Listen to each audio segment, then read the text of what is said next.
another waitingfornextyear.com podcast. TD is out of the area, but he's on the podcast anyway, on the telephone. How's it going, sir? Great, Craig. How about yourself? Good. I'm hoping you missed the Cleveland Indians debacle last night.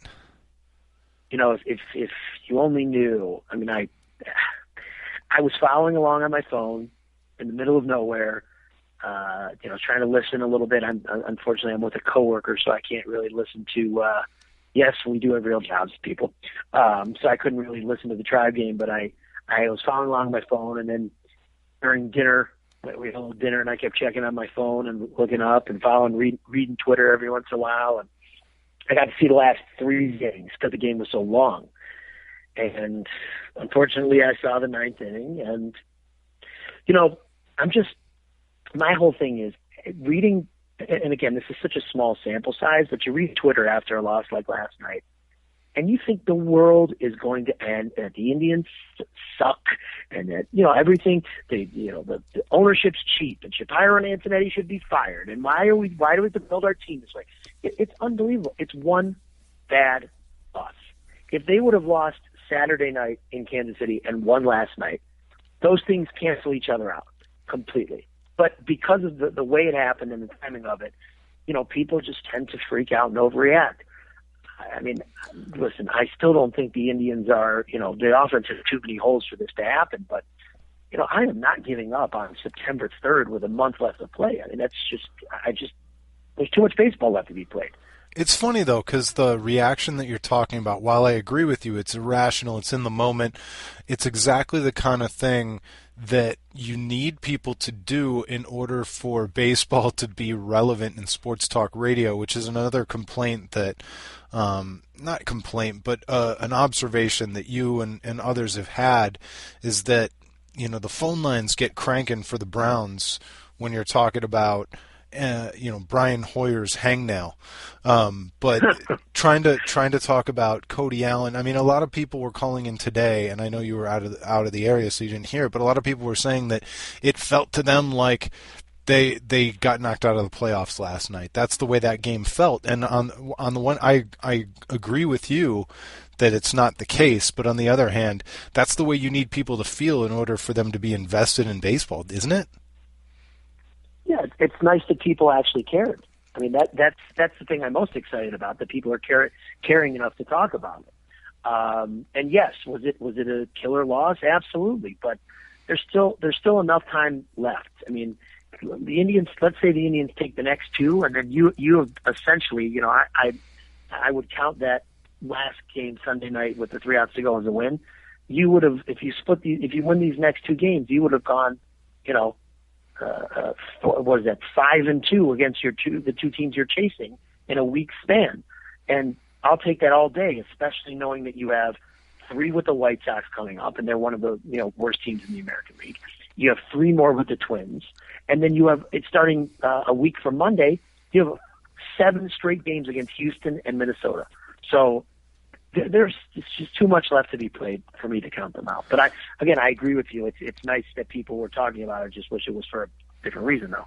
Yeah, and just for perspective, Minnesota is 16.5 games back in the division, 18 games under 500, and Houston is 19 games under 500. They're 24 back out in the AL West. I mean, obviously chasing the best team in the American League with the Angels, but you're right. I mean, those two series set up pretty well.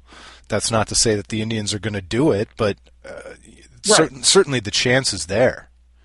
I mean, there's the offense. The worst part about this is we are wasting some of the best pitching that you will ever see. I mean, the Indians had a 2.4 ERA for a month. That is unheard of. I mean, think about where they were on July 1st with this rotation compared to where they were September 1st with this rotation. You didn't know if a guy was coming or going.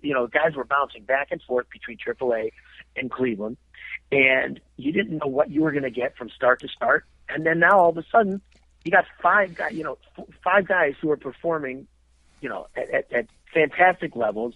And other than Cody Allen, who is blown his last 2 saves, the bullpen's been fantastic. So, I'll take this pitching all day. I just wish that the offense would wake up a little bit more. But I think this is kind of this is what they are. I mean, you don't have, a superstar in the middle of the order.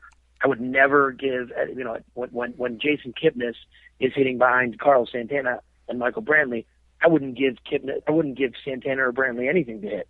I wouldn't. I mean, Kipnis is killing them right now. If Kipnis and Bourne were doing their jobs, the Indians would be in a lot better shape than they are today. Well, normally I reject this line of logic, this line of thinking, because I think it's too easy to make that argument. But if I told you at a certain point in June or July that the Indians would have a month where they pitch this well, I mean, it's phenomenal. It's pretty unbelievable to see what they've been able to put together recently, and especially, after, again, I feel like I'm having the Trent Richardson conversation all over again with the Indians trade deadline. I'm not saying that their trades were bad. I'm just saying that it's an incomplete grade because they didn't execute the second half of the plan. Right. But if anybody could have gotten this kind of pitching performance out of the Indians and known that they could have gotten it, they would have taken it, regardless of the offense. Oh yeah, all day. I totally agree with you. I just, it's frustrating when you're getting here. You put this kind of pitching on the '95 Indians, right? Oh, forget about it. Yeah, I mean, it'd be unbelievable. They won 100 out of 144 games then, and that was with an average rotation at best. So yeah, and the breaking down Dennis Martinez and Oral Hershiser. I mean, it's crazy. Speaking of which, Ken Hill was in the 95. They picked him over the trade deadline, and he pitched. I know I think he was 2-1 with an ERA under 3 in 4 playoff starts. Pitched in the World Series, in '95, and now we're so old, and that was so long ago that his son is Johnny Manziel's the guy who's replacing Johnny Manziel at Texas A&M. Wow, I didn't even realize that. Oh yeah, he's Ken Hill Jr. Crazy. Yep. Crazy. We are old, sir. Yes, we are. That's all right. Well, let's segue right into your squad, huh? Yeah. Well, and we are. It's kind of not all that much fun to start with the rivalry game, and that was the big talk all day today. Is it a rivalry game? It's not for them. It is for us. It's blah blah blah. And I was doing a different podcast earlier in the day, and somebody asked me for my prediction on the score, and I'm just kind of like, well, a score prediction. What are we doing? So I said, I don't know, Steelers 24, Browns 10. I think the Browns can win a game like that. I think their defense can play well. I think they can run the ball and maybe score some points. But to predict them to win is the dumbest thing anybody could possibly do. After what, not that preseason football means anything, but after what you saw, and I don't count that 4th game because no one's playing. No. After what you saw in those first 3 games, how could you predict that the Browns are going to beat anybody, let alone the Steelers on the road in the first game with essentially a new offense, which has receivers that, it may be arguably the worst receiving core in the league. They're going to stack the box against Ben Tate. It's a rivalry game. I mean, we Browns fans view it as a rivalry, but the truth is the Steelers view the Ravens as their big rival. It's all, so there's that portion of it. I don't see how it's going to happen. I mean, if the Browns are going to win, it's going to be because their defense and special teams make a play or two, and they get a defensive touchdown or a punt return or something, and it becomes a 13-7 type game. They're not winning. I can't see them getting to 24 points. I just can't see it. What's the kind of thing that was what I saw offensively? It's going to be defense, special teams. It's going to be running the ball. You'd have to predict that Ben Tate's going to run the ball 30 times with at least a 4-yard per carry average and go for a $120. And I mean, and maybe that's your keys to the game, the keys to winning for the Browns. But other than that, did they throw a long pass in the preseason? Because I don't remember one. I don't think they threw one. I take it back. They threw one. Connor Shaw's Hail Mary at the end of that one game. Oh my gosh, that was about it. That was about it. But no, I don't want to give them too much credit. with maybe they were just leaving all of that stuff in the bag and they were going to unveil it when the regular season, because when you have a new offense and essentially new receivers and a new running back, you got to be working on that in games. The other thing is, although you know what, they did have a couple of guys coming off injury. They didn't use Ben Tate a lot. They didn't show us Travis Benjamin, but I mean, again, we're not talking about Pierre Garçon here. We're talking about Travis Benjamin. He's a third-year player right, who's largely a special teamer, punt returner. right. And now they're looking at him to be basically your third receiver, and he, while he's fast, he has not shown the ability to stay healthy, and he weighs about 160 pounds soaking wet. Dude, so, he really is listed at 170, and I can't believe it for a second. Yeah, he's very slight. I mean, was that thing I read, and it was either on Twitter or in the paper, which was the Browns' average height and weight of receivers is combined smaller and slighter than Spencer Lanning, the punter. I mean, that is just unbelievable. I still cannot believe that they did not, knowing that Josh Gordon was going to be suspended, having all those extra picks, to not take a receiver in the first at all, let alone the first 3 rounds, when this was what everyone said was the deepest receiver draft they've had in years, is, I would say, arrogant. Well, listen, I'm actually not all that shocked. I think that maybe it was a little bit arrogant, but they did go out and take a shot at Miles Austin. They did go out and take a shot at Burleson. But you're talking about guys at the tail end of their, and Burleson's at the tail end of his career. I don't, Miles Austin hasn't been able to stay healthy for the last 2 years. He's on the wrong side of his career. No, I agree. I agree 100%. But I think they told the tale when they when they went out and they drafted Terrance West and they signed Ben Tate and they grabbed Bitonio and they just said, hey, look, we can't guarantee that we're going to be able to pass the ball, but we're going to guarantee that we're going to be able to run the ball a little bit to set up the pass. And it might not work, but I mean, if you're looking for clues as to what they're trying to do, I mean, you've got to think that's it. Oh, I think you're dead on with that. But to basically just imagine if Mike Lombardi and Joe Banner were still in play and they didn't draft a receiver, people would be freaking out about it, right? Oh, I mean, everybody freaked out at this crew for not drafting a receiver as well. Well, that's true too.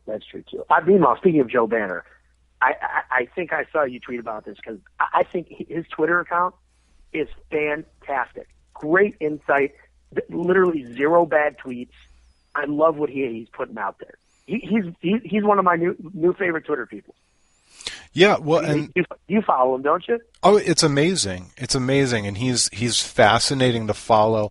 I don't think anybody ever questioned his intelligence or even his savvy when it came to the business of the NFL. I just think that, the stuff that Scott Rabb talked about and all the things that followed him from Philly in terms of the culture that he created and the negativity, the cloak and dagger. I think that the power hunger, I think that was probably too much, and it honestly, it's kind of a clash with a guy like Jimmy Haslam. Jimmy Haslam's kind of a loose, friendly, whatever guy. He wasn't ready for a war room. He had enough war room in his real life with Pilot Flying J, and he wanted some more fun. And I got to tell you, the Ray Farmer and the way he treated camp and the way he carries himself around that team, it's just a night and day difference between the way Joe Banner walked around the place. The one day Farmer stepped up to the mic, answered questions for 10 or 15 minutes, and then as he was ending the press conference, he said, "Yeah, I got to go back. I was talking to some fans. I met some fans, and somebody had a resume for me. I got to go back and get a resume." And it's like, I mean, you're talking about, not only was he going back to collect a resume, which is whatever, but he was out there meeting fans on the line and signing autographs and talking. You know, it wasn't this, oh, I got to be locked up in the middle of the field and people are going to have to take grainy iPhone pictures of me from a distance to get any idea of who I am or what I do. You know, it doesn't have to be cloak and dagger. Now, of course, none of that matters, of course, if they don't win some games this year. And that's what I put down in my article this week. I said that it's undeniable to me that this roster is as good or better. It's improved. And that puts all the pressure in the world. You know, I reiterate my 8 wins thing. Not that I'm predicting it, but I think it's a reasonable expectation for any NFL team in any season. Well, every single year. This is the stat. I think it's 10 straight years the team's gone from last place to first every single year for the last 10 years. Okay, so of course the Browns have never done that, but every year there's major turnarounds, and like you said, there's no excuse to not be able to go 8-8. I don't think they're going to, but you know, things bounce their way here and there. You know, soft schedule, you never know. It could happen. And it is a soft schedule. Yeah. Well, it's when you're in last place, you get the soft schedule. The only year the Browns have ever taken advantage of that was in 2007, when I think the only team they beat with a winning record was Seattle, and they went 10-6, and they didn't end up in the playoffs. And then the next year, when they had the hard schedule, they kind of showed their true colors. But they beat the Giants. They beat the Giants that year in 2007, didn't they? No, that was 08. Oh, you're right. It was 08. Yeah, it was a Monday night game. I was there. I remember Braylon Edwards and Anderson were like unbelievable. Braylon Edwards was a Guitar Hero night. Oh yeah, that's right. That was fun. But yeah, the Browns were 4-12 in 2006, and they were 4-12 in 2008. They were 10-6 in between. Unbelievable. And the next year they were essentially the same team they were the year before. I think Jamal Lewis was great in 2007, and I think did he even play in 2008? I don't remember. He did. You know, all these bad years blend together. Who knows? Wait, so back to your point about Farmer. He learned from a year under Banner about what not to do in terms of alienating fans and the media. So I would hope he would have learned. But you know, everything you hear about him is what an impressive guy he is. So, you know. Well, and honestly, like you said, none of this matters unless they win. And I know it's a throwback thought, this idea of running the ball and playing defense, and this is a pass-friendly league. But you know, we're in an era where you can't guarantee yourself a top-line quarterback unless you've got the number 1 pick in the draft, and even then it depends on the year. And you can never guarantee that's going to come around, but you should be able to guarantee yourself a big physical offensive line and 3 or 4 capable guys carrying the ball. And I'm just hoping that the Browns have finally done that. You know, we've watched the here's something for you that always, and I'll ask you about this. Every year we watch teams across the NFL not named the Browns who have multiple running backs who run the damn ball. But the Browns always seem to pick one guy, just one, and ride him, win, lose, or draw, usually lose. Is this the year we finally see kind of more balance of the carries to multiple backs? Well, it just all depends on how Terrance West handles. You know, he's not jumping from the SEC to the NFL. And, you know, listen, there's a million guys that come straight from, you know, smaller colleges and do fantastic, no matter what the position. But, you know, I don't think he had a great preseason. He didn't hold on to the ball that well. You know, Tate, they're a good match because Tate is more of a, you know, power back, and he's more of a, you know, I'm not going to say a scat back because he's not, but more of a, you know, speed guy, I guess you could say, who catches the ball. So I think West will be on the field third downs. I think, you know, first and second down will be Tate. All running situations will be Tate. Tate also has not shown the ability to stay healthy for a full season. So, I mean, I don't know if this is going to be a true carry split situation, but I'm sure you'll see more of 2 backs than you have in the past. I mean, that's why you draft a running back, you know, in the 3rd round. Yeah. You're signing a new guy. So your expectations are another 4 to 6 win season? Yeah, I know we're going to write about it, you know, and all of us give our predictions, but I'm 4-12, 5-11 tops. I don't see how they're going to score enough points. I think the defense will keep them in enough games, but you're not going to be. This isn't. I know Bill Belichick, the old, win every game 17-14 when Belichick was the coach here, but that just won't. That's not going to happen here. I mean, I know here. You know what though? Seattle won the Super Bowl last year playing like that, but they also scored a lot of touchdowns defensively. They had great special teams, and they just stopped everyone, period. But they had enough offense between Russell Wilson's arm and legs and Marshawn Lynch being one of the, better running backs in the league, and they had a good enough receiving core. But I think that's how they want to be. But there's 4-12, 5-11 tops. That's my prediction.